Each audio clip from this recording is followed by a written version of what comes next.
How's everybody doing? Welcome back to my channel. This week, I'm gonna be doing a very complicated cover-up. So with that being said, let's get this day started. Let's go!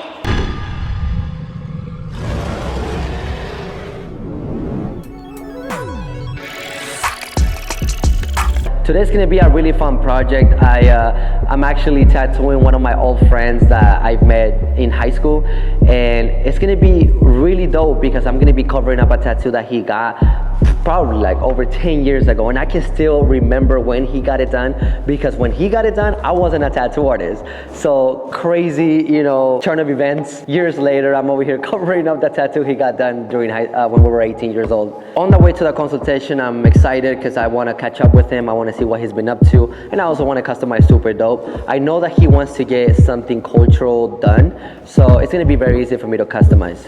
She's like, dang, how long has it been since you got like tatted like Kevin? Well, I was like Kevin, it's been like at least, I'm gonna say like 7 years. Yeah. For sure it's 8 years. And my last tattoo actually in general has only been like maybe 6 or 7 years. And it's like not even crazy, like I added a little, I put some little Playboy bunny in the sleeve because that's the only tattoo my dad has. So me and both of my brothers have the same tattoo, and then they tattooed it on me, so. That's the last tattoo I've gotten, bro. 6 years ago. And you're about to get like 2 days back to back. I know, and I'm faint. I told my girl, I hope I don't faint. It's Virgen chula, but yeah. You gotta go. She gotta go. She gotta get redone later. Yeah, you gotta get it redone somewhere else. Better. So my name is Juan Gonzalez. I work for aerospace engineering as a side hustle or side business that I do. Also, I buy and resell vintage. That's under Fresco Finds on Instagram. If you want to go ahead and follow me there. And I supply vintage for adults and kids. I have anything for everybody. So go ahead and follow me for that. I'm a dad of 2 and tattoo enthusiast. After the consultation, I'm really excited because the project that we're gonna be doing on him, it is a Catrina, or better known as Day of the Dead, which is celebrated in Mexico on November 1st. And also, if you've seen that movie Coco, you know what I'm talking about. It's just great how we came up with the idea of like just going through different things in the consultation of my background, certain things in life, more tattoo projects that I want to get in the future, and this all tying in with the past and in the future. So the consultation was great.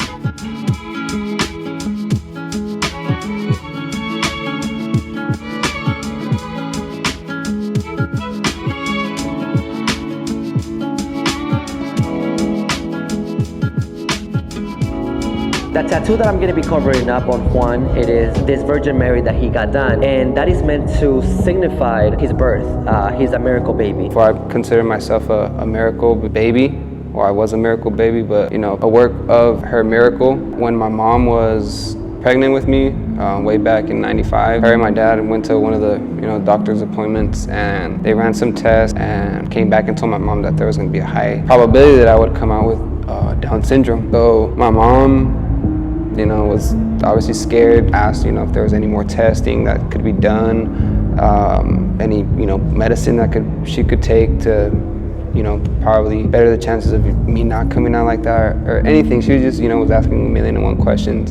And they were just like, for the time being, we're just gonna have to wait and see. We can run more tests and things like that. So when they came out of there, my parents are both pretty religious. And like I said, my dad's from San Juan de los Lagos, where the Virgen is from. And he told her, well, the Virgen where I'm from is a miracle worker, so we could, pray to her and ask her, to have a healthy baby, basically.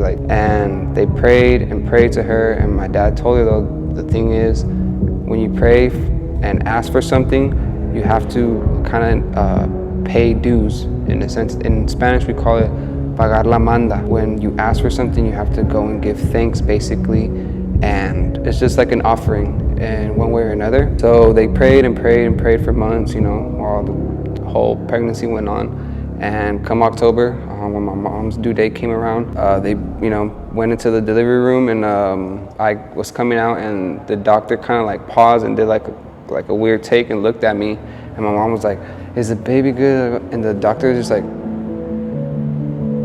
"Is your husband white?" And she was like, "What the hell do you want?" Like asking all these dumb questions. She's like, "Is the baby fine? Is he healthy?" And she's like, "Yeah, you have a beautiful, healthy boy." And so yeah, that was it. And my mom, you know, basically broke down and prayed and gave thanks. And about 2 months later, in December, we went to where my dad's from in San Juan de los Lagos, Jalisco, to baptize me and also to go give thanks to the Virgen and present me to her. The fact that I'm covering that up, I want to make sure that he has a second chance to do her justice and put it somewhere else in his body so it can get done with the right quality and the right application. Yeah, it's very meaningful to me just because there's a little bit of like a sentimental side to it. Not a little, it's basically all sentimental. She's a miraculous figure from where my dad's from there in San Juan de los Lagos. She has a whole temple basically dedicated to her, and they call it a basilica there in San Juan de los Lagos. So like I said, she is a miracle worker or miracle maker, however you want to call it. I would consider myself one of those miracles due to what my family has told me and has instilled in me, that belief, and a few things that I have asked for myself has came true. So I have, in a sense, no choice but to believe in her, and that was my first tattoo. We got this concept here. We have a lot of amazing features on it, so it can help me out a lot to really cover this up.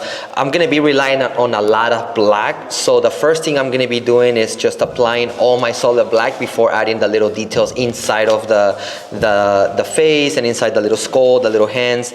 As far as the whole piece, the black is really what's gonna make this piece really stand out.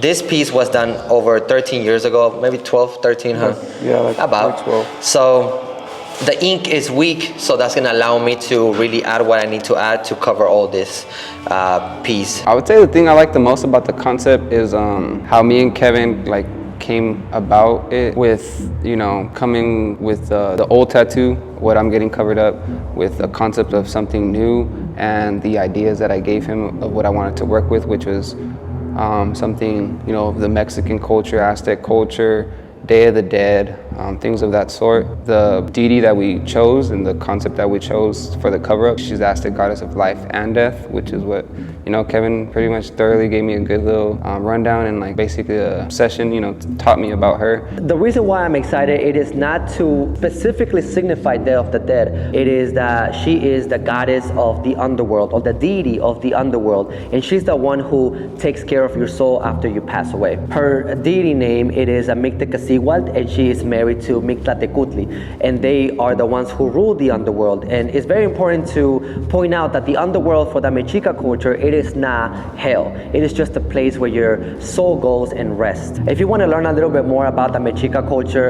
you can go ahead and go to my Instagram and my TikTok. I put out so much information about the culture just because I love it so much. I've been studying the culture for the last 6 years, and I have so much information and a lot of books to recommend, so you guys can learn a little bit more about the culture if you guys are interested. And if you guys already follow my Instagram and my TikTok, I know you guys seen those videos, and I can see who's commenting, and I really like the fact that everybody's invested.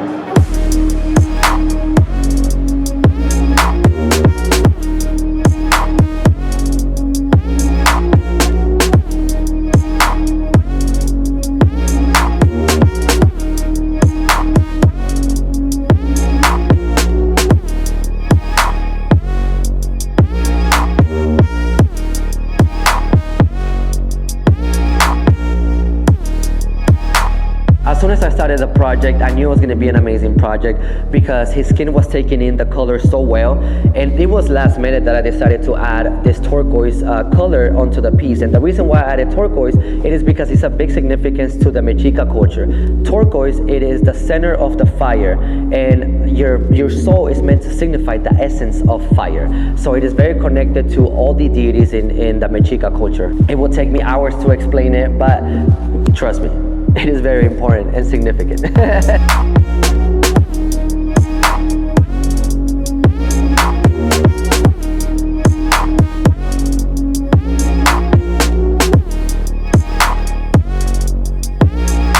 So this is the way that I'm going to be approaching the color turquoise, and I'm only using what I did here on the chin area. I just added the black, just a little bit of pepper shading, just to help me create a different tone with the turquoise.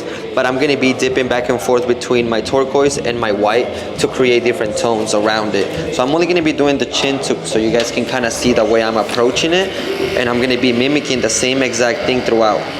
So this is just my turquoise here, no tones. just straight turquoise. And I really like this color just because I feel like it's bright enough that helps me really create the texture that I need to see. And what I'm going to be doing around the makeup is leaving like a little negative space so I can add a bright tone or like a highlight so it can look a little bit more like makeup.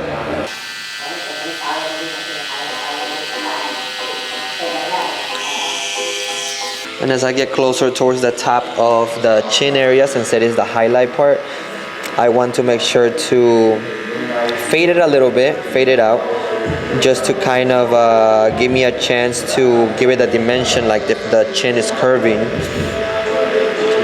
So this is where I fade it a little bit, just kind of pepper shade it, kind of doing the scribble technique.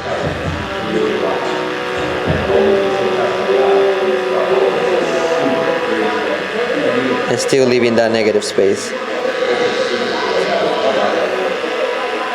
But on the bottom area, it is the strongest part of this, of the turquoise. There it is. As I get closer to the top, I'm gonna start mixing it with my white to give me a stronger turquoise here on the top, and you can see right away how fast it changes the tone.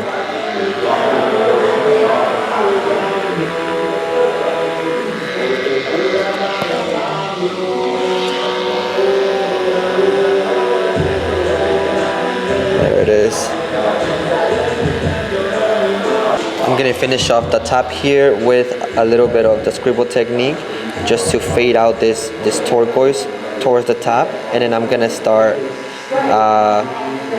adding the rest of the features. I'm using a 14 mil liner because it allows me to really pack in this color on a really tight area, and that way it stay, whenever it heals, you're gonna be able to see all these little details, and they're not gonna fade. Every part of this project from the bottom to the top has a meaning, and I'm really excited about this project because I was able to create it from scratch without looking at references, without looking at any of that. I just relied on my knowledge of the history, and it came out amazing. And once I saw the final customized design, I knew it was gonna be amazing. Okay, estírate. I'm gonna have you stretch real quick. Woo! Párate. Let the blood circulate.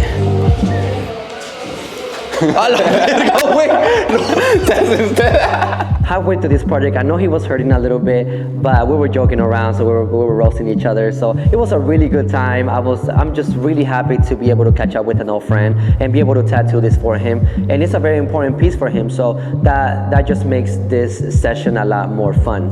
Yeah, so it's been a few hours now of tattooing, getting the cover up. I feel good, a little thorough, I guess you could say, just because of kind of like heavy shading on my wrist area. But other than that, I'm feeling good. I'm ready to keep going, ready to rock the rest of this tattoo. It's looking great so far. It's like only been a few hours, but I can already tell that the tattoo's gonna come out really good.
Once I started doing the headdress, it was exciting to see the way it was coming out, just because I could see the face looking so bright, and it was able to cover up the most complicated part about the Virgin Mary. So now the headdress was going to be a breeze, it wasn't going to be a problem, and I was going to have fun adding specific colors that it is connected to Mictececihuatl.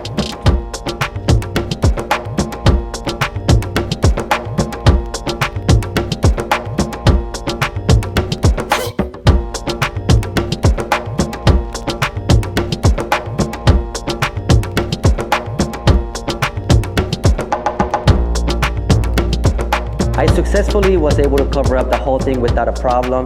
Juan is super happy, and I cannot wait to see it heal because I know it's gonna look even better once it heals. But yeah, I had a lot of fun with this project, and it was fun catching up with an old friend. I would say overall my experience here with Kevin has been great. Even since day one, from the consultation when we met to just go over ideas, placement, things like that, Kevin was really open to my ideas and then, you know, implementing his own, but not losing focus of what I wanted. And it was great because, you know, we bounced back so many ideas off of each other when we finally came to the one. And it was great seeing Kevin for the first time in like 2 or 3 years that I'd seen Kevin last. Great to know that it would be my first time in about 8 years that I'd get tattooed by Kevin. So it was great to do that. Amazed by how open Kevin was to everything, you know, like asking like, is this okay with you? Are we good? You know, things like that, making me feel comfortable. Just apart from the tattooing, like I already felt like at home with the rest of the artists here at the shop. Everyone's great, makes you feel really comfortable here. I really appreciate him and everyone here that's part of his team. And I can't wait, you know, to come back and get some more work done in the future. Thank you so much for coming back and watching this brand new video. I really appreciate you. Do you have a tattoo that has a lot of significance to you and you wish you had a second chance? Tell me your story and let me know what you got done. So with that being said, if you're a tattoo artist, I hope you learned something from this video. And if you're a tattoo enthusiast, I hope you were entertained. Thank you so much for watching. I'll see you guys on the next video. Peace.